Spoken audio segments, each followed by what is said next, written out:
সাংবাদিকরা অনেক জ্বালায়, মানে ভালোবাসার জ্বালা নাকি অন্য জ্বালা?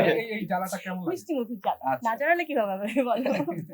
যদি তাদের সাথে একটু কাজ করতে পারতাম, আল্লাহ তাকে ব্যস্ত নসিব করুক। যখন সেহরি খাওয়ার টাইম হতো তখন কিভাবে যেন ঘুমিয়ে যেতাম। আমার ভ্যালেন্টাইন আসলে বডিকে ঘিরেই। ছোটবেলায় রোজা না ঘুমিয়ে সেহরি খাওয়ার জন্য জেগে থাকতাম। যখন সেহরি খাওয়ার টাইম হতো তখন কিভাবে যেন ঘুমিয়ে যেতাম।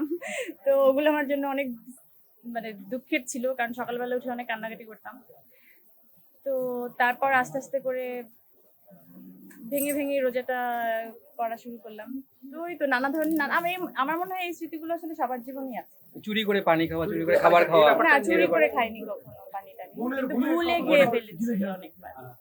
হ্যাঁ, তারপরও আবার অনেক কান্না করতাম যে কিভাবে এখন কি হবে। আমার ভ্যালেন্টাইন আসলে বডিকে ঘিরেই। আমার মনে হয় আমার সেলিব্রেশনের ছবিগুলো আপনারা দেখেছেন বডিকে নিয়ে।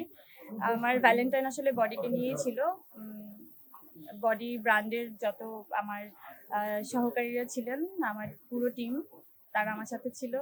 স্বাস্থ্য নিয়ে তো আসলে সেদিন আপনারা ছিলেনই প্রেস কনফারেন্সে, তখন তো বলাই হলো এটা আসলে টিমের ডিসিশন।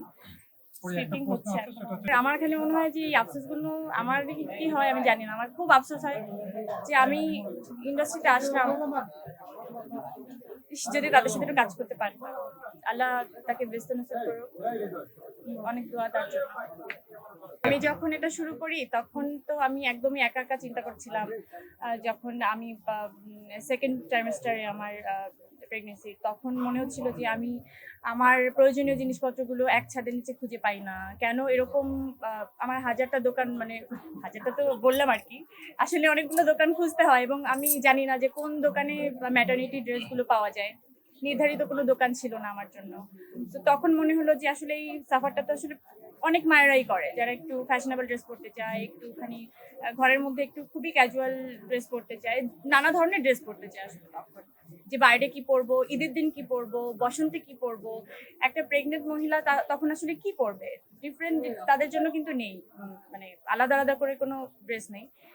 হয় তারা নিজেরা মেক করে নেয়, আর না হলে ওই একটা আমরা জানি যারা আসলে প্রেগনেন্ট মহিলা গ্রামগঞ্জের থেকে সব সময় আমি নিজে দেখে এসেছি, যেটা নাম হচ্ছে ম্যাক্সি।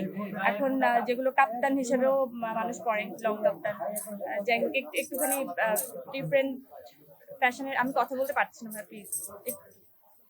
তো আমার মনে হয় যে সেখান থেকে নানা ধরনের ডিজাইন নিয়ে আমার একটা স্বপ্ন ছিল যে মানে আমার টাইম অনেক কম ছিল।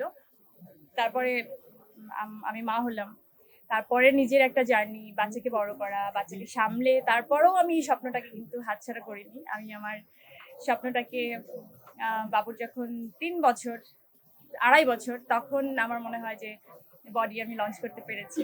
তো 2.5টা বছর আমার জন্য 3 বছর 3টা বছর আমি আসলে এই ড্রিমটা দেখে বডি লঞ্চ করা।